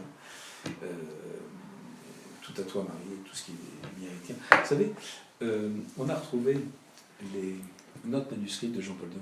Parce que vous savez peut-être que la théologie du corps, en fait, tout est écrit avant l'élection de Jean-Paul II au tour pontifical. Oui. Tout était entièrement écrit, c'était prêt à être publié, c'était même tapé à la machine, tout était prêt. Et donc, en fait, il a découpé son manuscrit polonais en 135 sections, 135 discours d'une trentaine de minutes. Voilà. Et donc, pour les audiences générales du mercredi, il préparait ça. Donc, il y avait le manuscrit polonais, et il mettait une petite introduction, hein, pour quand même que ça ne fasse pas un peu cheveux sur la soupe. Donc, il mettait une petite introduction, puis ensuite il numérotait 1, 2, 3, 4, les paragraphes, et il disait comme dans le texte, il renvoyait au texte du manuscrit. Donc on a le facsimilé, c'est dans l'édition anglo-américaine de Michael Einstein, facsimilé d'un certain nombre de ces notes manuscrites qui étaient données généralement sur 2 pages. Première page, en haut à droite, Totus ego sum Maria. Deuxième page, en haut à droite, et omnia mea tua sunt. Voilà. Et ça, j'avoue que oui, c'est voilà, c'est ce qu'il faisait, hein. C'est ce qu'il faisait, et je pense l'avoir pas trop mal imité de ce côté-là. Mais voilà, mais rien, nous ne pouvons rien faire de fécond qui soit enraciné dans la prière. Ça, j'en suis convaincu. Pour ça, par exemple, qu'à l'Institut, c'est comme ça. On ne commence pas une journée de cours sans prier ensemble. Voilà. Et on commence par la prière de saint Thomas d'Aquin avant l'étude. Elle est remarquablement efficace, elle est extrêmement complète, ça permet aux étudiants de prier pour qu'ils comprennent correctement et de prier pour le professeur pour qu'il leur explique correctement. Voilà. Donc, et généralement, quand on a la chance d'avoir la messe célébrée sur place, donc on va à la messe tous ensemble et généralement, on comprend mieux. Voilà. Vous avez la messe tous les jours? Presque. Alors, je ne sais pas tous les jours, mais presque.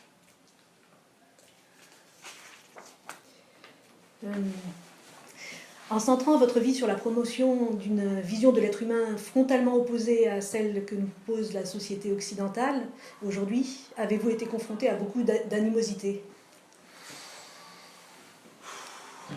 De la part de ceux qu'on pourrait considérer comme des ennemis de l'Église, vous voyez, comme on disait autrefois, je pense à la parole de Saint-Pédis, Pion, des ennemis de l'Église. Bon, pas beaucoup. Pas beaucoup. En revanche, au sein de l'Église, mais plutôt aux extrêmes d'un côté ou de l'autre, oui, il y a eu quelques critiques un peu pleines, oui, de critiques. Mais c'est pas grave, ça me gêne absolument pas.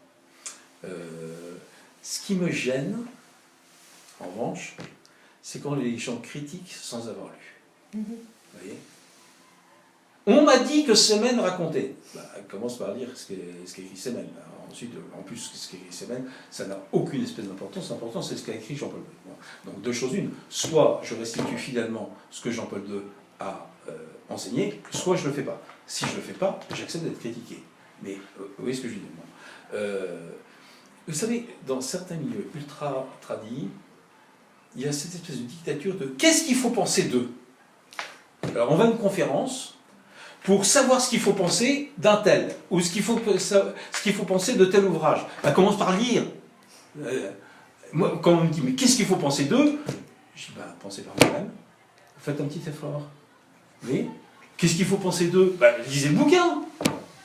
C'est pas possible, ça. Cette espèce de bêtise, parce qu'il n'y a pas d'autre mot. C'est de la bêtise, c'est de la sottise au dernier degré, quoi. Il faut être bête comme un âne pour poser la question, qu'est-ce qu'il faut penser d'eux ? Pense, Coco, t'as une intelligence. Bon. Alors, ça me fâche. Donc, vous voyez, quand j'entends certaines conférences dire « Ah, mais Semen raconte, on me dit que Semen raconte ».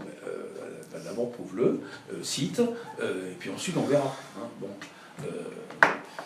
alors ça m'agace prodigieusement. En revanche, je suis admiratif. Lorsque des personnes qui sont très éloignées par exemple, de ce que j'enseigne, et j'espère n'enseigner que s'enseigne l'Église, prennent le temps de venir écouter. Ouais. Il m'est arrivé une fois comme ça, en Suisse, je faisais une conférence à Lausanne sur la théologie du corps, et je vois débarquer 3 abbés en soutane. Généralement en Suisse, 3 abbés en soutane, on sait qu'ils viennent d'un petit village du Valais qui s'appelle Écône. Bon, c'est le cas. Ils arrivent bien en avance, comme des bons Suisses, bien à l'heure. Alors, repoussoir, c'est complètement dingue. Ils sont mis au premier rang, ils étaient tous les 3 en brochette, personne à la droite, personne à leur gauche, les gens étaient derrière. Quand même, les cocos, ils avaient fait 3, hein. Ensuite, ils se sont présentés, abbé Intel, le professeur d'histoire des livres, abbé Intel, le professeur de théologie morale, puis l'abbé Intel, c'était le professeur de je ne sais plus quoi, de sacramentaire. Bon, donc ils venaient pour... Ils ont posé des questions, alors bon, j'ai été malin, hein. J'ai mis un peu de latin, j'ai évoqué saint Thomas d'Aquin, enfin j'ai mis des trucs qui n'étaient pas prévus dans la conférence, bien sûr. Bon. Et puis à la fin, on a discuté. Et ils avaient fait à 3 quand même pour écouter un cochon de laïc parler de théologie. Généralement, ça ne se fait pas dans ces milieux-là. Hein. La théologie, un laïc n'enseigne pas la théologie. Bon. Et puis on a discuté. Ils sont tous repartis avec les 135 catéchèses, les 1,350 kg de papier chacun sous le bras. De Jean-Paul II. De Jean-Paul II, oui. Alors j'aurais fait cadeau, bien sûr. Mais au total, alors c'est peut-être dans l'enfer de la bibliothèque d'Écône. Vous savez ce que c'est que l'enfer d'une bibliothèque ? C'est là où on met les ouvrages qui ne sont pas peu recommandables, voire mis à l'index autrefois. Mais vous voyez, ça je trouve ça bien. Ça je trouve ça bien. Ensuite, s'ils me critiquent après, moi ils me critiqueront sur des choses que j'ai vraiment dites ou que j'ai vraiment écrites. Mais c'est les condamnations a priori comme ça, c'est... Commencez par lire.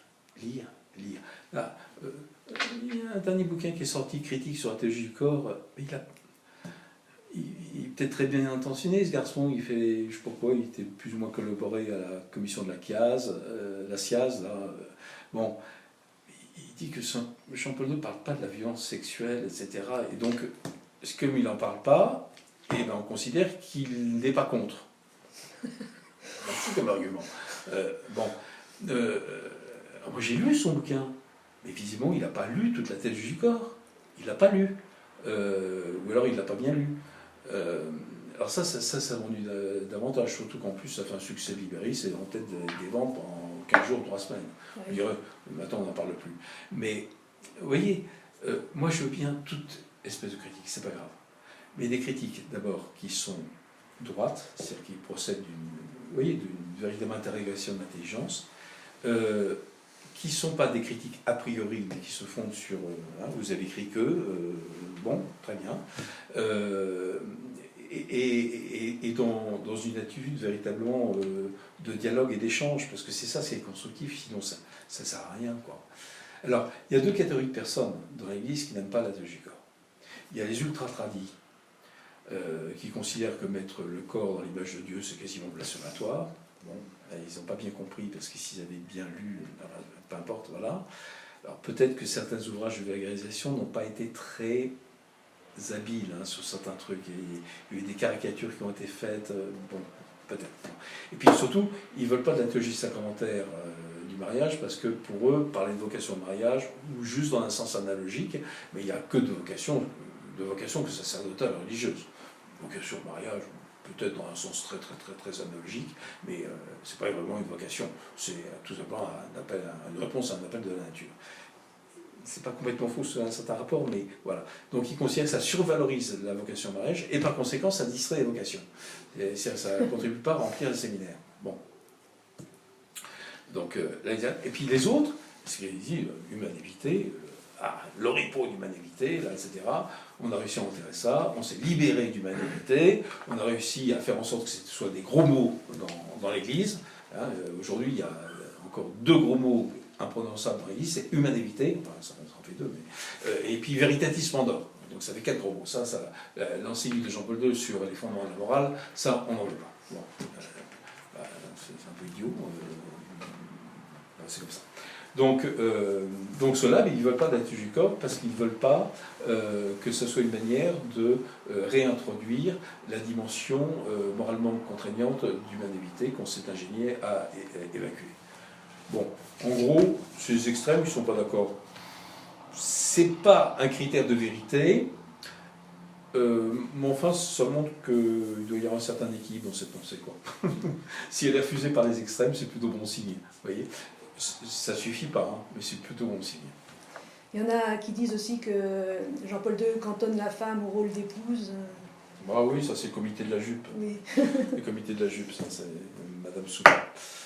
Bah, j'ai envie de dire, Madame Soupa, lisez la lettre aux femmes de Jean-Paul II. Il n'y a pas un pape qui a osé écrire ça, mais une telle louange à la femme que cette lettre aux femmes. Lisez Mulieris Dignitatem. Avant de critiquer, lisez, je vous en supplie, lisez. Bon. Et puis, oui, Jean-Paul II dit que la vocation maternelle est certainement une des plus belles vocations et qu'il n'y a pas plus belle profession, dit-il, que d'élever des enfants. Bon, bah, si Mme Soupa est contre, elle est contre, mais. Alors, c'est vrai que les enfants, on les élève à deux, hein. Bon. Qu'il y a certainement eu un rééquilibrage des rôles paternels et maternels dans l'éducation à revoir par rapport à ce qu'on a pu connaître il y a quelques décennies. Oui, il n'y a pas de problème. Oui, moi je veux bien que les ménages de mes enfants ne vivent pas tout à fait de la même manière que vivaient nos grands-parents. Bon, ça me semble normal et sain, il y a des évolutions qui sont à accueillir. Bon, mais dire que Jean-Paul II humilie la femme, excusez-moi, il n'y a pas de pape qui a plus exalté le mystère féminin que Jean-Paul II. Et aller lire le théâtre de Wettigwa, dans Rayonnement de la paternité, en fait c'est Rayonnement de la paternité-maternité. Il y a des lignes de fulgurance poétique et mystique extraordinaire. Donc, Mme Soupa, allez lire. Je vous supplie, lisez avant de critiquer. Je veux bien vous critiquer, mais lisez. Bon, voilà. Vous arrive-t-il d'être découragé devant l'évolution de la vision de l'être humain dans notre société? Absolument pas. Surmotivé plutôt. Surmotivé, c'est autant de défis à relever. Mais l'Église, pendant 20 siècles, elle n'a pas arrêté de relever des défis. Mais regardez, par rapport à la culture ambiante, dans les premiers siècles de l'Église, c'était la lutte contre le manichéisme. incroyable. Les chrétiens étaient considérés comme ceux qui exaltaient le corps. Philos maton genos, dit c'est ce peuple qui aime le corps, les chrétiens. Autrement dit, dans un contexte, vous voyez, on s'est battu contre le néoplatonisme, avec son mépris du corps, etc. Lisez les pères de l'Église, c'est incroyable. Donc on s'est battu là-dessus. On s'est battu pour la liberté de consentement dans le mariage, alors que c'était imposé par les familles. Donc l'Église n'a pas cessé de se battre contre un environnement culturel qui ne lui était pas nécessairement favorable, c'est le moins qu'on puisse dire. Alors quelquefois, elle s'est laissée un peu contaminer par cet environnement culturel, parce que c'est pas facile. En quelque sorte, l'Église ne vit pas dans un vase clos stérilisé. Hein. Évidemment qu'elle est en prise avec le monde, donc le monde a une influence. Bon, mais si vous relisez toute l'histoire de l'Église, c'est une histoire de combat. Alors qu'aujourd'hui, ça soit le combat contre le transhumanisme, contre l'idéologie du gender, etc. Ben allons-y. Mais comment dire, on serait fondé à avoir peur ou être gêné si on me manquait des ressources. Mais on a des ressources fabuleuses. Fabuleuses. On me l'a reproché. Je dis, l'Église a des clés. Elle a des clés anthropologiques. Elle a des clés sur l'homme. L'Église développe un discours sur l'homme et sur la femme, hein, sur l'homme au sens où l'homme envoie sa femme, mais qui est aux avant-postes de réflexion anthropologique. On n'a aucun complexe à avoir. Mais vous voyez, là encore, pour être un bon chrétien, il faut être un chrétien complexé. Où est-ce qu'on a vu ça? C'est quelque part dans l'Évangile, soit lié au sel de la terre, la lumière du monde. Bon, il n'y a pas de complexe à avoir là-dessus. Ah oui, d'accord, alors la lumière, il faut la porter. Le sel, il faut qu'il sale. Parce que si le sel ne sale plus, il est jeté la rue, dit Christ. Ah oui, effectivement, il faut qu'on soit du sel qui sale, des lumières qui éclairent. Pour ça, il faut qu'on soit... il ne faut pas qu'on soit incolore, inodore et sans saveur. Voilà. Il faut qu'on... autrement dit, il faut que nous soyons, en quelque sorte, à la hauteur du trésor dont nous sommes dépositaires. Et ce trésor, on ne va pas le garder pour nous, et on a le donné. Vous voyez? Et donc, il n'y a aucun complexe à avoir. Pourquoi est-ce que quelquefois il y a cette espèce de complexe des chrétiens, tout ça, parce qu'ils ne sont pas formés? Parce qu'ils sont bac plus 5 en matière scientifique, et ils sont bac moins 12 en matière théologique. Voilà. Et il faut équilibrer un peu les trucs. Bosser, les mecs. Bosser, c'est tout, travailler, puis vous allez voir, il n'y aura pas de complexe, hein, parce qu'en fait, le monde contemporain, mon fils, il fait contre, moi je vois surtout qu'il a soif, il crève de soif, il crève de faim, de vérité sur ce qu'est l'homme, sur ce qu'est la femme, il crève de ça. Même quand il s'en défend, même quand il est dans l'animosité par rapport à l'Église. Mais s'il y a l'animosité, c'est parce qu'en fait, on ne lui a pas donné la plénitude du message. Parce que si on lui donnait la plénitude du message, il dirait merci. Oui. Autrement dit, quand les chrétiens se lamentent que la culture contemporaine est contre, etc., en fait, je dis, mais qu'est-ce que vous avez fait pour, à cette culture contemporaine, donner la lumière dont vous êtes porteur? C'est ça ce qu'il faut faire. C'est tout. Et vous allez voir, il y aura beaucoup moins de problèmes. Beaucoup moins de problèmes. C'est arrivé à certaines époques dans l'Église. Mais regardez, Saint Thomas, Saint Dominique contre les cathares. Enfin, on n'a pas arrêté de se battre contre... Mais qu'est-ce que fait Saint Dominique contre les cathares? Il ne brûle pas. Il crée un ordre intellectuel et on va se coltiner à eux intellectuellement. C'est ça l'origine des dominicains. Hein. Bon, voilà, ça c'est la bonne démarche. Alors je ne sais pas si l'Institut théologique du corps sera un jour un ordre religieux, je ne le souhaite pas, en tout cas. Mais voilà, on a mission il faut que le trésor dont nous sommes dépositaires, nous l'ayons d'abord approprié, mais pas pour le garder pour nous, pour pouvoir le donner. Il faut s'approprier pour pouvoir le donner. Et c'est ça la mission d'un chrétien. Et une fois qu'on est dans cette dynamique-là, on n'a aucune raison d'avoir peur. D'accord. N'ayez pas peur, d'ailleurs. Hein? Non abbiate paura, disait Jean-Paul II. N'ayez pas peur. Oui. Et c'est là-dessus qu'il a fait tout le succès de son pontificat. Enfin, un qui nous disait qu'il ne fallait pas avoir peur. Et attention, non abbiate paura, ouvrez toutes grandes les portes au Christ. Il faut ouvrir les portes au Christ, voilà. Et il faut apprendre du Christ, d'ailleurs ce que dit Jean-Paul II, il faut apprendre du Christ, le sens de notre corps. Parce que le corps humain, il est respondu dans toute sa splendeur dans le corps incarné du Christ, dans le corps incarné du Verbe, dans le Christ de Jésus. Donc il faut regarder le corps de Jésus, il faut regarder comment Jésus se comporte avec son corps, il faut regarder comment Jésus se comporte avec le corps des autres, il faut regarder la liberté que Jésus a par rapport à son corps. Il faut regarder, ce que je dis quelquefois à mes étudiants, mais prenez cette lecture de l'Évangile, lisez-le, mais en regardant comment Jésus se comporte avec son corps et comment il se comporte avec le corps des autres. Alors là, vous aurez juste... voilà. Idolâtrie du corps, jamais. Mépris du corps, pas davantage. Maîtrise et estime du corps, oui. Quels sont vos projets à venir? Travaillez-vous sur un nouveau livre ou d'autres initiatives? Je crois que j'en ai déjà fait pas mal. J'ai décliné Jean-Paul II de tout le monde. Il y a la sexualité en Jean-Paul II, la spiritualité conjugale sur Jean-Paul II, la famille sur Jean-Paul II, le mariage sur Jean-Paul II, la préparation du mariage sur Jean-Paul II. Enfin bon, je ne vois pas ce que je pourrais encore inventer. L'amour sur Jean-Paul II, je ne vois pas ce que je pourrais inventer. Si je me pose la question, il y en a un sur lequel je travaille, mais j'arrive pas à le finir, c'est sur Jean-Paul II, homme de théâtre, parce que ça, c'est une dimension de sa personnalité qu'on ne connaît pas assez. C'était un génie théâtral, un génie poétique, un des plus grands poètes de notre temps. Et ça s'est pas assez.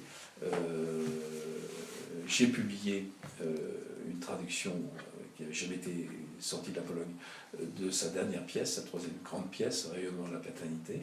Ça n'a jamais été publié en dehors de la Pologne.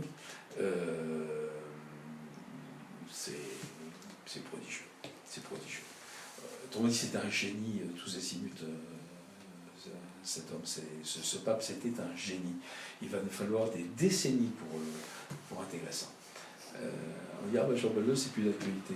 Si, vous demandez, je veux bien que Jean-Paul II soit dépassé. Enfin, excusez-moi, il y a un principe de bon sens, c'est qu'on dépasse que ce qu'on a rejoint. Alors, commençons par le rejoindre, puis ensuite, on pourra parler de le dépasser. Hein.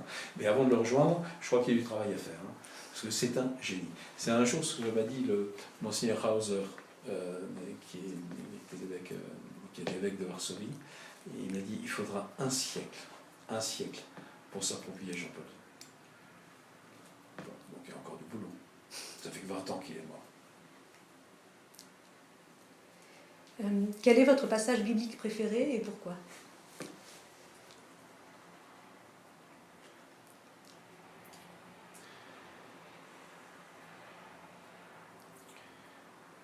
Je crois que c'est le Cantique des Cantiques dans l'Ancien Testament.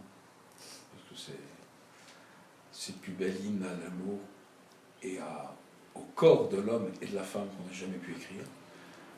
Jean-Paul II disait que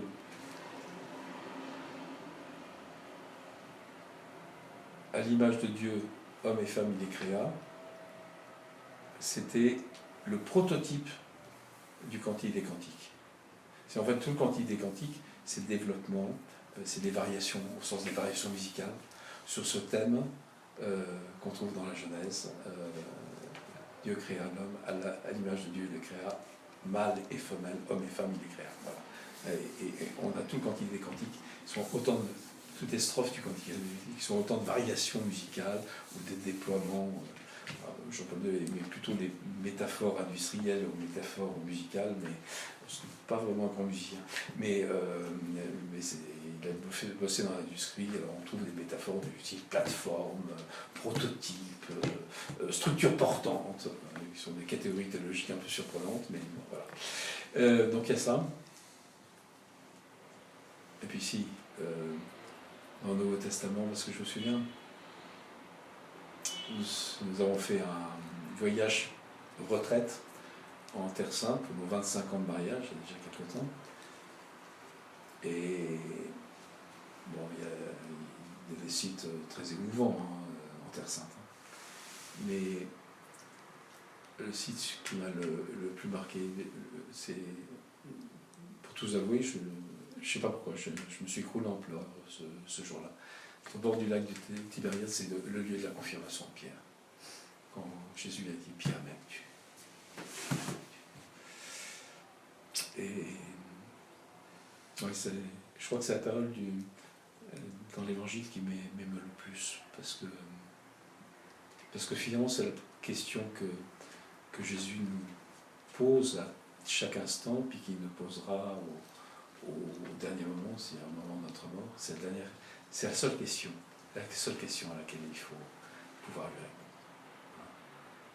Seigneur, tu sais tout. Tu sais bien que je t'aime d'un amour d'amitié. Hein.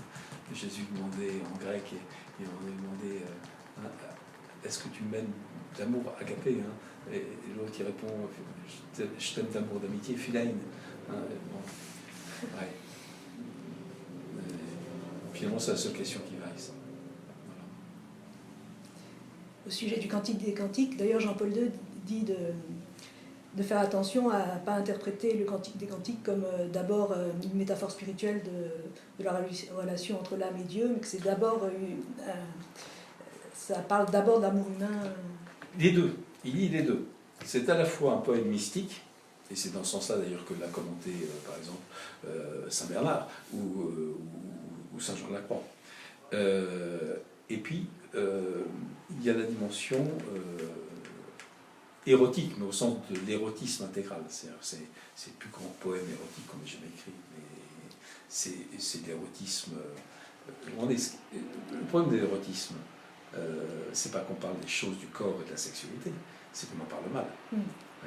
Et en ce sens-là, le Cantique des Cantiques, c'est un érotisme intégral, dit Jean-Paul II, c'est que tout ce qui est dit, toutes les valeurs du corps et de la sexualité sont ordonnées aux manifestations du mystère de la personne. Donc, vous voyez, et c'est très éclairant d'ailleurs pour la vie conjugale, ça. Vous voyez, c'est que tout ce qu'il y a de grand, de spécial, d'unique dans le corps de l'autre, en fait, me dit le caractère unique de la personne de l'autre. Et donc, il est normal de célébrer le corps de son époux, le corps de son épouse, parce que à travers ce corps, je célèbre le mystère de sa personne. Vous voyez, ça, c'est la grande leçon du Cantique des Cantiques. C'est pour ça que il y a une pédagogie de l'amour qui est extraordinaire dans ce cantique. Quelle est la qualité que vous appréciez le plus chez les autres? Le courage. Le courage et le sens de l'engagement. Le courage et le sens de l'engagement. Ça, c'est mon côté scout. Quelle est votre musique préférée? Ah, si vous m'engagez sur ce terrain-là, on n'en a pas fini. Alors, il y a un instrument qui me bouleverse complètement, qui est celui que j'essaie de pratiquer un petit peu, qui est la guitare classique.